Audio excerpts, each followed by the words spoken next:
ഇനി നമ്മൾ പഠിക്കാൻ പോകുന്നത് 5ാം ക്ലാസ്സിലെ സോഷ്യൽ സയൻസിലെ പാർട്ട് 1 അതിലെ ചാപ്റ്റർ 2 ഭക്ഷണവും മനുഷ്യരും എന്ന പാഠഭാഗമാണ്.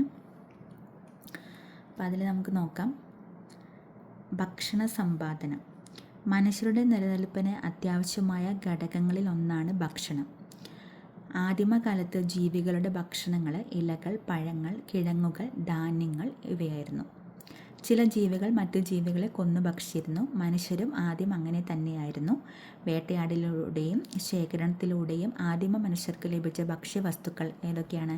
കായ്കനികൾ, വേരുകളും കിഴങ്ങുകളും, മത്സ്യങ്ങൾ, ഭക്ഷ്യയോഗ്യമായ ഇലകൾ, മൃഗങ്ങളുടെ മാംസം, അതൊക്കെയാണ്. നമുക്ക് വായിച്ചാൽ മനസ്സിലാവുന്നതാണ്.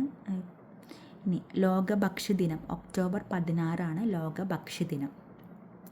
ഒക്ടോബർ 16 എന്താണ്? ലോക ഭക്ഷ്യദിനമാണ്. ഡിസംബർ 24 ഒരു പ്രത്യേകതയുണ്ട്. അതെന്താണെന്നറിയോ?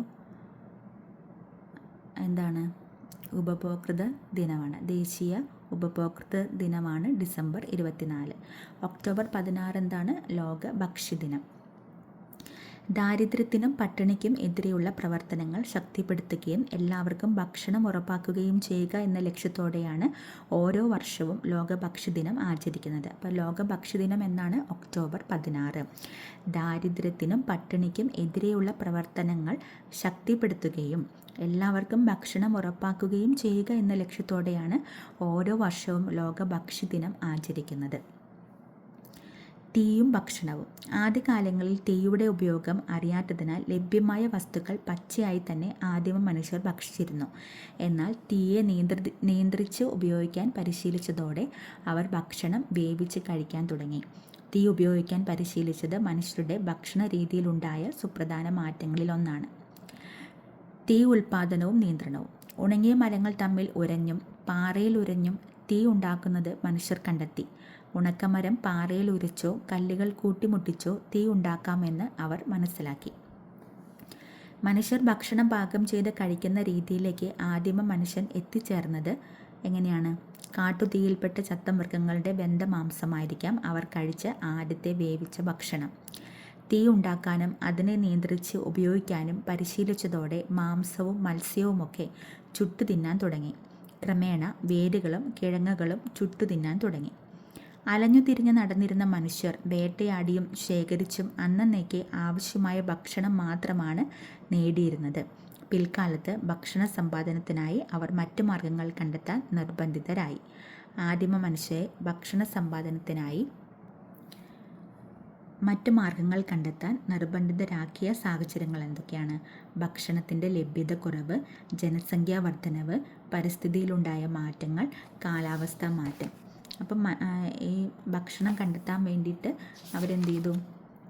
ഭക്ഷണ സമ്പാദനത്തിനായിട്ട് മറ്റു മാർഗങ്ങൾ അവർ കണ്ടെത്താൻ വേണ്ടിയിട്ട് അവരെ നിർബന്ധിച്ച ഘടകങ്ങൾ ഏതൊക്കെയാണ്?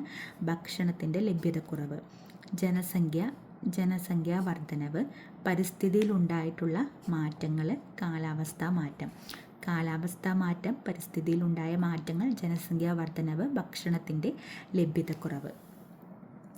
പച്ചമാംസത്തിൽ നിന്നും പാചകത്തിലേക്ക്. ഇപ്പോൾ പച്ചമാംസം എന്താണ്? അത് കാട്ടുതീയിൽപ്പെട്ട് ചത്ത മൃഗങ്ങളുടെ വെന്ത മാംസമായി. പിന്നെ തീ ഉണ്ടാക്കി നിയന്ത്രിച്ച് അവർ ഉപയോഗിക്കാൻ ശീലിച്ചു. അങ്ങനെ അവർ മത്സ്യം, മാംസം എന്നിവ ചുട്ടു തിന്നാൻ വേണ്ടിയിട്ട് തുടങ്ങി. അപ്പോൾ അങ്ങനെ ചുട്ടു തിന്നുമ്പോൾ എന്താണ്? വേരുകളും കിഴങ്ങുകളും പിന്നീട് ചുട്ടു തിന്നാൻ തുടങ്ങി. പിന്നെ ഭക്ഷണം പാകം ചെയ്യാൻ തുടങ്ങി. ഭക്ഷ്യോൽപാദനം. കാലക്രമേണ മനുഷ്യർ ഭക്ഷണ ആവശ്യത്തിനായി മൃഗങ്ങളെ ഇണക്കി വളർത്തുവാനും സസ്യങ്ങളെ പരിപാലിക്കുവാനും തുടങ്ങി. ഭക്ഷണ ആവശ്യത്തിനായി ആദ്യം ഇണക്കി വളർത്തിയ മൃഗങ്ങളാണ് ആടും ചെമ്മരിയാടും. അപ്പോൾ ഭക്ഷണ ആവശ്യത്തിനായിട്ട് ആദ്യം ഇണക്കി വളർത്തിയത് ഏതിനൊക്കെയാണ്? ആടിനെയും ചെമ്മരിയാടിനെയുമാണ്. വലിച്ചെറിഞ്ഞ ഭക്ഷ്യവസ്തുക്കളിൽ നിന്ന് പുതിയ തൈകൾ മുളച്ചു വരുന്നത് ശ്രദ്ധയിൽപ്പെട്ടതോടെയായിരിക്കാം ആദിമ മനുഷ്യർ കൃഷിയെക്കുറിച്ച് ചിന്തിച്ചു തുടങ്ങിയത്.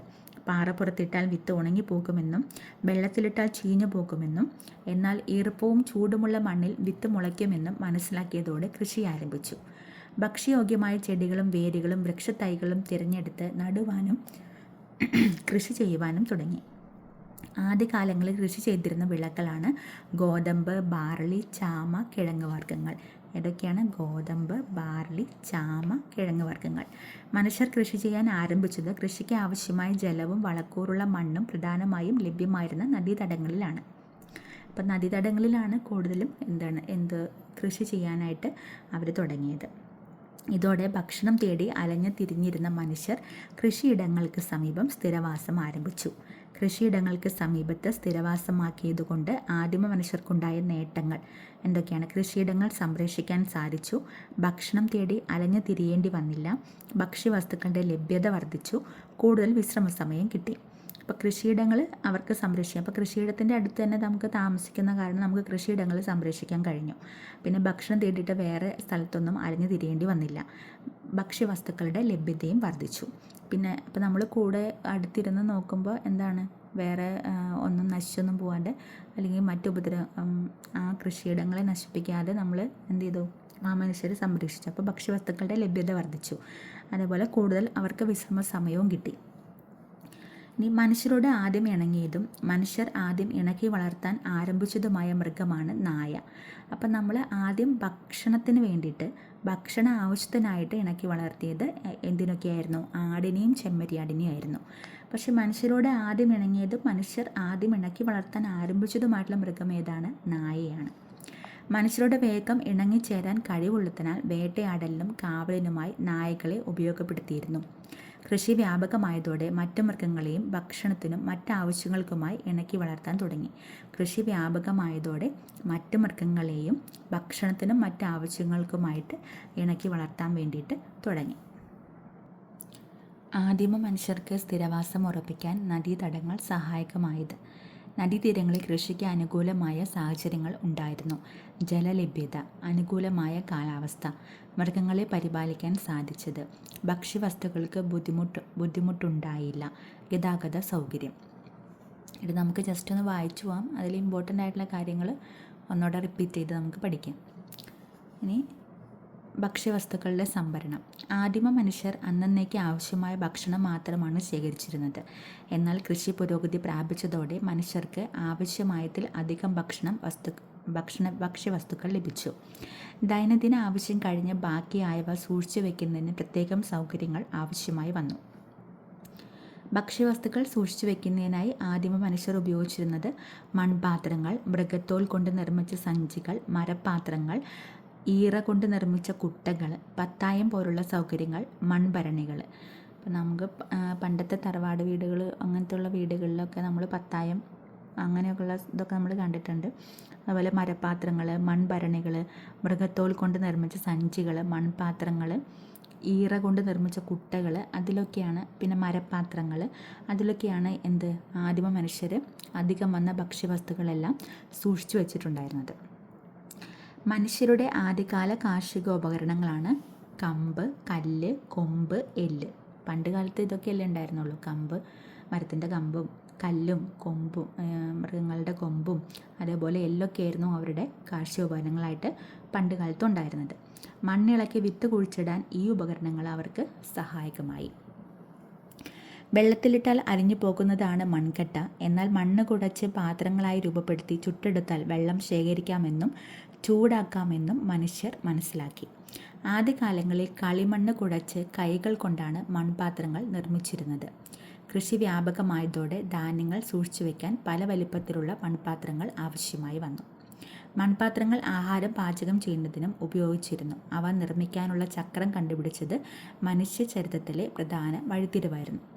ചക്രം കണ്ടുപിടിച്ചത് ഇത് മൺപാത്ര നിർമ്മാണം വ്യാപകമാക്കുന്നതിന് കാരണമായി. ഭക്ഷ്യധാന്യങ്ങൾ സംഭരിച്ച് സൂക്ഷിക്കുന്നതിനായി പ്രാചീന കാലത്ത് ധാന്യപ്പുരകൾ നിർമ്മിച്ചിരുന്നതിന് തെളിവുകൾ ലഭിച്ചിട്ടുണ്ട്.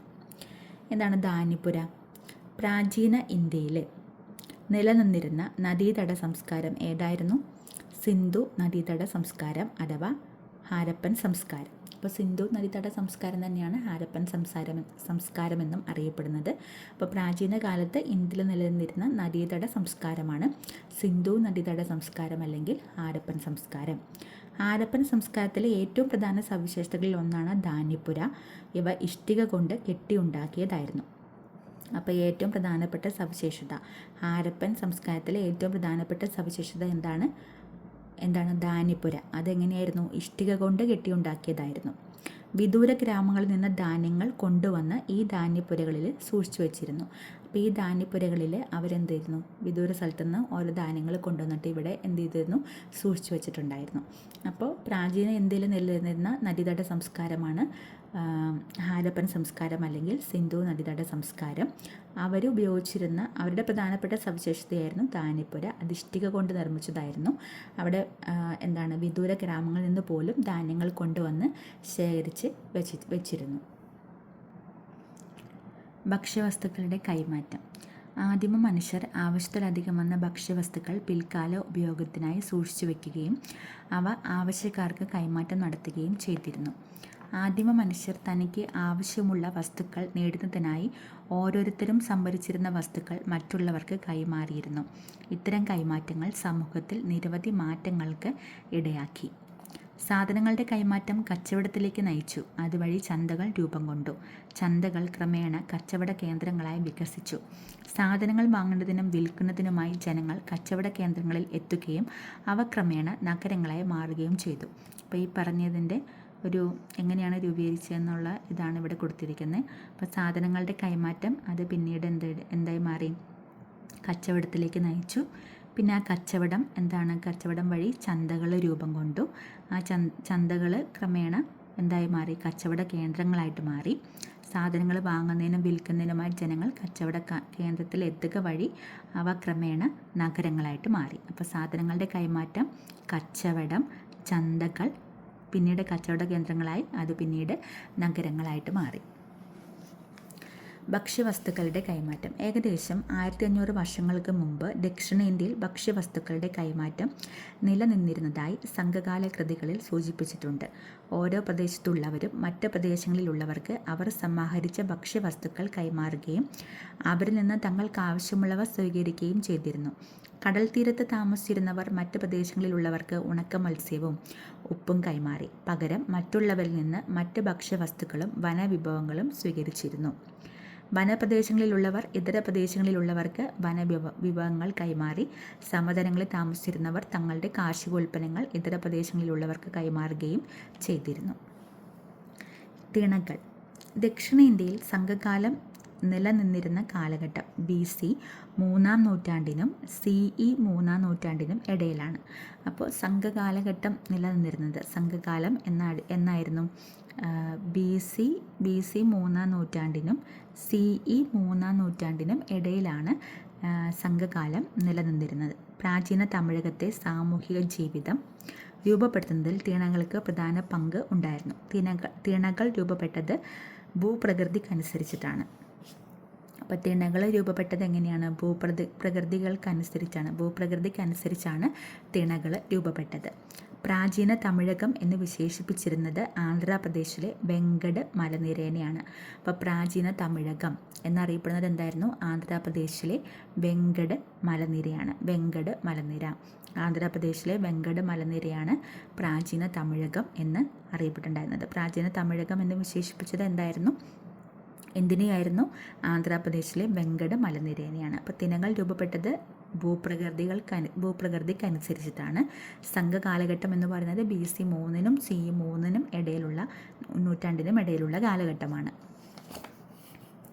ഇനി ആന്ധ്രാപ്രദേശിലെ വെങ്കട് മലനിരകളിൽ നിന്ന്, അതായത് പ്രാചീന തമിഴകം ആന്ധ്രാപ്രദേശിലെ വെങ്കട് മലനിരകളിൽ നിന്ന് തുടങ്ങി തെക്കൻ കന്യാകുമാരി വരെ കേരളവും കർണാടകയും ആന്ധ്രാപ്രദേശിലെ തെക്കൻ ഭാഗങ്ങളും ഉൾപ്പെട്ടിരുന്ന വിശാല പ്രദേശമാണ്. അപ്പോൾ ആന്ധ്രാപ്രദേശിലെ വെങ്കട് മലനിരകളിൽ നിന്നാണ് പ്രാചീന തമിഴകം ആരംഭിക്കുന്നത്. അപ്പോൾ ആന്ധ്രാപ്രദേശിലെ വെങ്കട് മലനിരകളിൽ നിന്ന് തുടങ്ങിയിട്ട് തെക്ക് കന്യാകുമാരി വരെ കേരളവും കർണാടകയും പിന്നെ ആന്ധ്രാപ്രദേശിലെ തെക്കൻ ഭാഗങ്ങളും ഉൾപ്പെട്ടിരുന്ന വിശാല പ്രദേശമാണ് എന്തെന്നറിയപ്പെട്ടിട്ടുണ്ടായിരുന്നത്? പ്രാചീന തമിഴകമെന്ന് അറിയപ്പെട്ടിരുന്നത്. പ്രാചീന തമിഴകത്തെ ഭൂപ്രകൃതിയുടെയും തൊഴിലിൻ്റെയും അടിസ്ഥാനത്തിൽ എത്ര തിണകളായാണ് തിരിച്ചിരുന്നത്? 5 തിണകളായിട്ടാണ് തിരിച്ചിട്ടുണ്ടായിരുന്നത്. അപ്പോൾ തിണകൾ 5 തരമാണ് ഉണ്ടായിരുന്നത്. 5 തരം തിണകൾ നിലവിലുണ്ടായിരുന്നു. ഓരോ തിണയിലെയും മനുഷ്യരുടെ ജീവിത രീതികൾ അവിടുത്തെ ഭൂപ്രകൃതി അനുസരിച്ചാണ് ക്രമപ്പെടുത്തിയിരുന്നത്.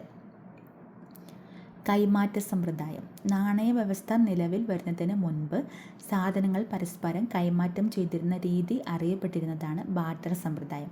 നമ്മളിപ്പോൾ നമ്മുടെ കയ്യിലുള്ളൊരു സാധനം കൊടുത്ത് നമുക്ക് ആവശ്യമുള്ളൊരു സാധനം മറ്റൊരാളുടെ നിന്ന് വാങ്ങാം. അപ്പോൾ അങ്ങനെ പരസ്പരം സാധനങ്ങൾ കൈമാറ്റം ചെയ്തിരുന്ന രീതിയായിരുന്നു ബാർട്ടർ സമ്പ്രദായം. അപ്പോൾ തിണകൾ എത്ര തരമുണ്ട്? 5 തരം തിണകളാണ് ഉള്ളത്.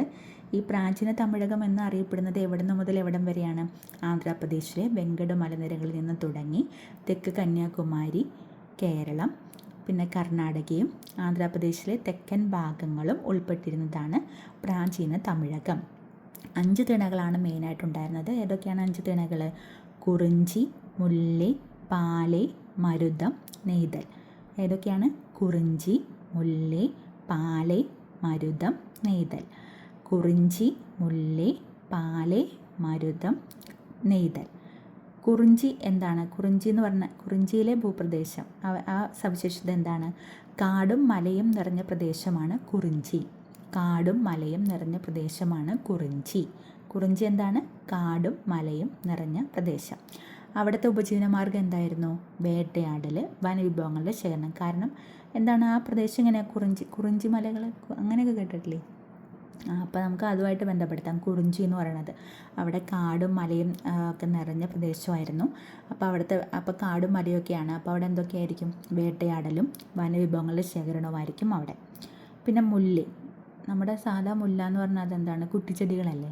അപ്പോൾ നമുക്കതിനെ പുൽമേടുകളുമായിട്ട് കണക്ട് ചെയ്യാം. അപ്പോൾ മുല്ല എന്നുള്ളത് എന്താണ്? പുൽമേടുകളാണ്. പുൽമേടുകളിൽ എന്താ ചെയ്യുക?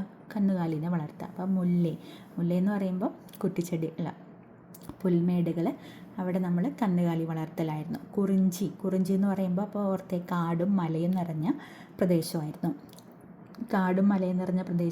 കുറിഞ്ചി. അപ്പോൾ കാടും മലയും എന്നാണെങ്കിൽ അവിടെ എന്തായിരിക്കും? വേട്ടയാടലും വനവിഭവങ്ങളുടെ ശേഖരണമായിരിക്കും ഉണ്ടായിരിക്കുക. പിന്നെ മുല്ല എന്ന് പറയുമ്പോൾ അവിടെ പുൽമേടുകളാണ്. അപ്പോൾ എന്തായിരിക്കും? കന്നുകാലി വളർത്തലാണ് ഉണ്ടാവുക. ഇനി പാലയിൽ എന്താണ്? പാല എന്ന് പറയുമ്പോൾ തന്നെ നമുക്ക് പാലമരം, അപ്പോൾ പാല എന്ന് പറയുമ്പോൾ ഒരു വരണ്ട പ്രദേശമൊക്കെ ആയിട്ട് നമ്മൾ ഇങ്ങനെ അങ്ങനത്തെ മരങ്ങളൊക്കെ, മുൾച്ചെടികൾ അങ്ങനത്തെ വരണ്ട പ്രദേശങ്ങളല്ലേ ഉണ്ടാവുക? ഇപ്പോൾ വരണ്ട പ്രദേശങ്ങളിലാണ്. അപ്പോൾ അവിടെ എന്താണ്? കവർച്ചയാണ്. വരണ്ട പ്രദേശമായതുകൊണ്ട് അവിടെ ഒന്നും കിട്ടാനില്ല. അതുകൊണ്ട് എന്ത് സംഭവിക്കും? അപ്പോൾ ഉള്ളവൻ്റെ നിന്ന് ഇല്ലാത്തത് കവർച്ച ചെയ്ത് കൊണ്ടുപോകും. അപ്പോൾ അത് കവർച്ചയാണ്. അപ്പോൾ പാല എന്താണ്? വരണ്ട പ്രദേശങ്ങളിൽ കവർച്ചയാണ്, കന്നുകാലി കവർച്ച. ഇനി മരുതം ചതുപ്പ് പ്രദേശം. മരുതം ചതുപ്പ് പ്രദേശം അല്ലെങ്കിൽ വയൽ പ്രദേശം എന്നൊക്കെ പറയാം. മരുതം ചതുപ്പ് പ്രദേശം അല്ലെങ്കിൽ വയൽ പ്രദേശം. അവിടെ എന്തായിരിക്കും? കൃഷിയാണ് ഉണ്ടാവുക. നെയ്തൽ എന്ന് പറയുമ്പോൾ നമ്മൾ എന്താണ്? വല നെയ്യുന്നത് ആലോചിക്കുക. ഇപ്പോൾ തീരപ്രദേശങ്ങളിൽ നമ്മളിപ്പോൾ മീൻ പിടിക്കാനൊക്കെ പോകുന്നവർ, നമ്മൾ തീരദേശത്തൊക്കെ പോയി കഴിഞ്ഞാൽ ചിലപ്പോൾ കാണാം അവരിങ്ങനെ വല നെയ്യുന്നത്. അപ്പം നെയ്തലിനെ നമുക്ക് അങ്ങനെ തീരപ്രദേശവുമായിട്ട് കണക്ട് ചെയ്യാം.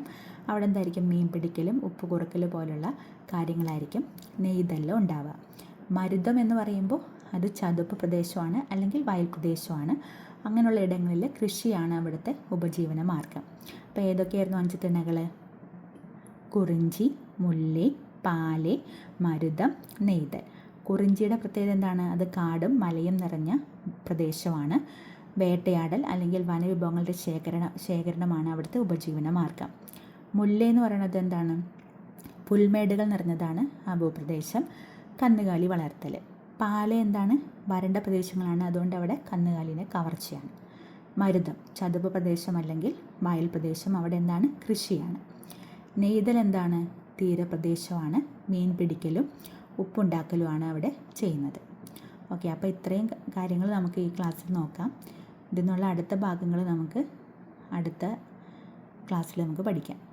Okay, thank you.